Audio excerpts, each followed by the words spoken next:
Welcome back, everybody.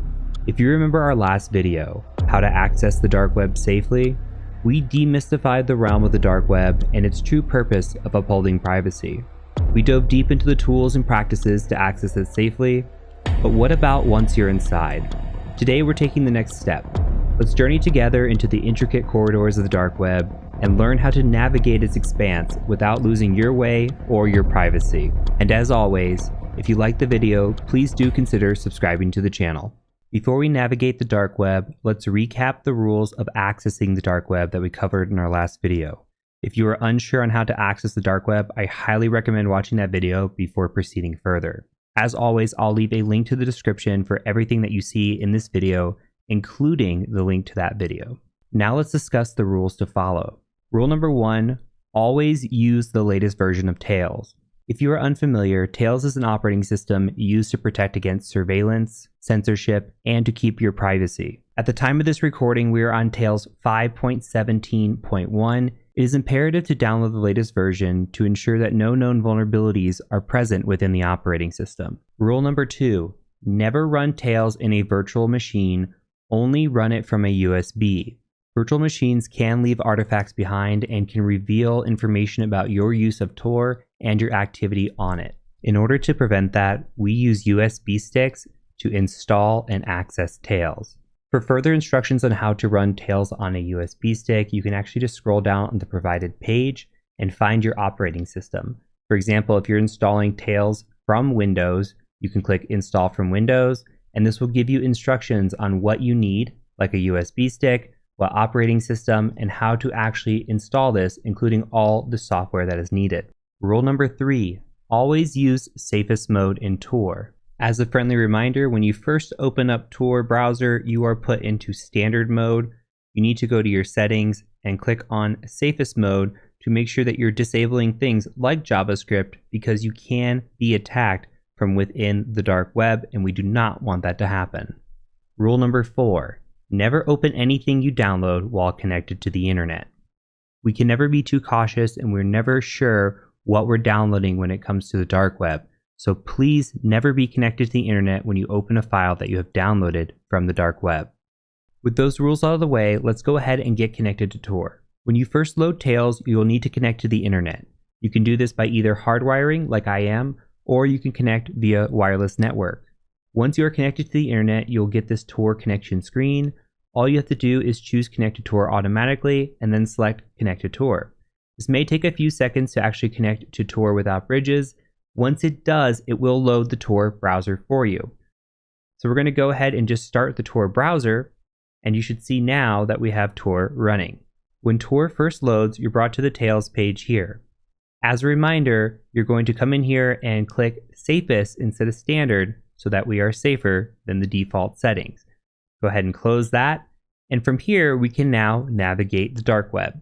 Now what I'm going to do is double click, and I'm going to make this full screen.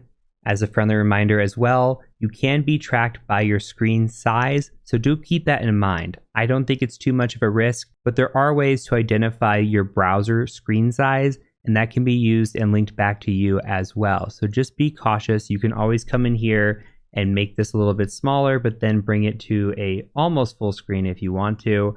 Again, I'm not too worried about this, so I always leave mine at full screen. Now that we're on the dark web, how do we actually navigate around it?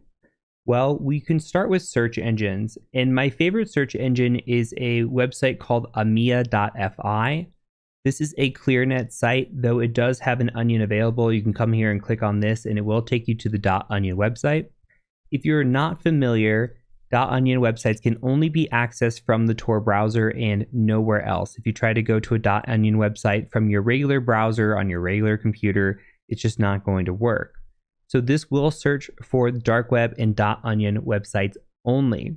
Now they're kind of hit or miss. If we come in here and we search for something like Proton Mail, we're going to get a bunch of weird results. Like I want to go and access email on the dark web, and well, I'm going to get some interesting stuff in here, like, I see Proton Mail username, password. If I open that, you're going to see that it's not actually any sort of username and password, and there's some really strange websites in here. What this is trying to have us do is actually buy a username and password, and this is how the dark web just gets weird.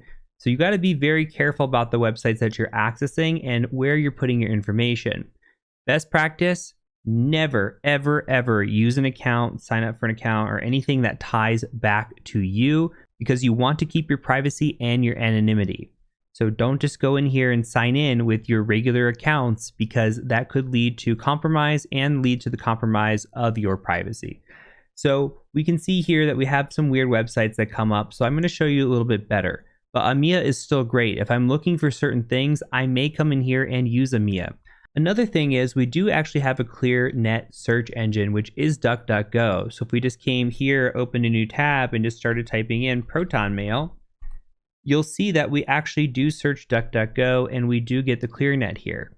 Same thing, doesn't matter if you're on a .com or a .onion or any of that, you need to make sure that you're not logging into any personal accounts. If you want to use email on the dark web and you want to use Proton Mail, have a Proton Mail account, for example, just used on the dark web. Don't ever use it anywhere else, because you will lose your privacy there. Now, there are some websites that are out there that are kind of repositories for other websites, and I'm going to show you those, but do know that these do lead to other things as well that are maybe a little bit iffy. So you just have to know where you draw the line on the dark web, okay? Because there are a lot of things out there that you can do that aren't so great.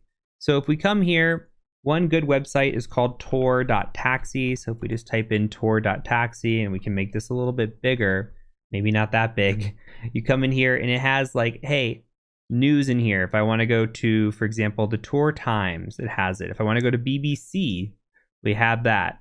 We have different search engines that are available for us, and this is color coded, by the way. Like if there's an outage or downtime or any sort of attack going on, it tells you the color. So like this Recon website, not going to be valuable for us. We could scroll down. They've got email, like, hey, here's Proton Mail here at a .onion. So if we came here and wanted to actually use Proton Mail, we could. You always want to verify these links though, because if we come in here and we're using the wrong Proton Mail and we're logging in, that could actually be bad news for us. It does have other things like entertainment. Yes, that's on the dark web as well. We have different forms. We have markets, which you can imagine what those are. We have information that's in here as well about the dark web. We have different services that are in here. A lot of these are privacy based, like Whonix, we have Cubes, we have Keybase. So there are some privacy based links in here. Now, if we come up again to AMIA, we could search for something like the Hidden Wiki. It's one of those things as well that you got to be careful with, because this does lead to a lot of interesting things. Like, look, all these websites are claiming to be the Hidden Wiki. So you may have to honestly use the ClearNet to say, hey, what's the real Hidden Wiki website, before you just come to one of these on AMIA and just trust it. But if you come in here, it's very similar to the Tor Taxi. They do have different services that are in here. They have different websites that are on here, what their favorite websites, different introduction points, etc., etc. I'm not going to scroll through this because there's a lot of links in here that are kind of iffy. Again, you're using Tor at your own risk. You can come in here if you just want privacy, you just want to browse the internet. Hey, everything works. Like, you could literally just go to google.com. The problem with ClearNet websites, and we may see it here, is that when you're on Tor, they can identify you and you might get a lot of different CAPTCHAs sent to you. So if we start to just Google things, let's just Google something random, Google test, we may get some issues that pop up here. Maybe not. Maybe it doesn't even let us run it. Let's try it again. And so, yes, see, we're blocked already, and it wants to use CAPTCHA because it wants us to use JavaScript, but that goes against our rules because we don't want to use JavaScript here, right? We're on safest, we're protecting ourselves from JavaScript, so we're not going to do that. And this is why we probably don't use Google. So the ClearNet is a little bit iffy. Again, you want to make sure that you're going to websites that you trust and that you also are not, again, using your accounts. So when it comes to the dark web, hey, we want to use AMIA.fi. That's a great search engine. There's another one actually called Torch that's pretty good as well. So if we just came in here and just search for Torch, you should be able to find it. Again, you're probably going to get a bunch of links like this. Yeah, see, always a bunch of links. And it says, hey, advertise on Torch. Well, click on that, see if you can navigate to it.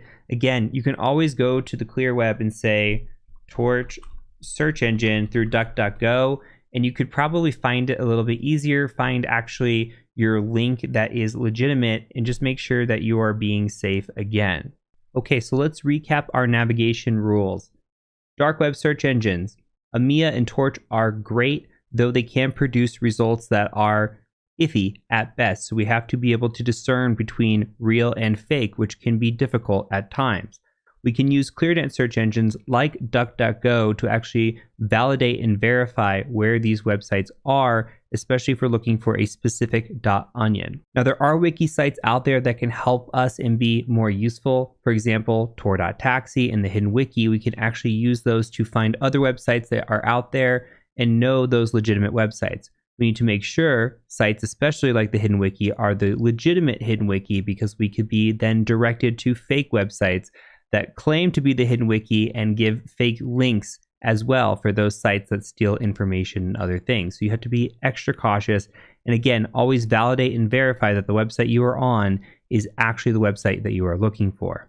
And as always, never, ever, ever use your personal information or log into your ClearNet accounts while on the dark web. That is just asking for trouble. That is asking to lose all privacy that you have. So this is the starter guide to how you can navigate around. The rest is going to be on you. Be very safe when you're out there. Make sure that you're not going to any websites that are going to cause harm or damage to you or your privacy. As always, if you did like this video, please do consider subscribing to the channel. My name is Heath Adams, aka the Cyber Mentor, and I do thank you for joining me. Peace out.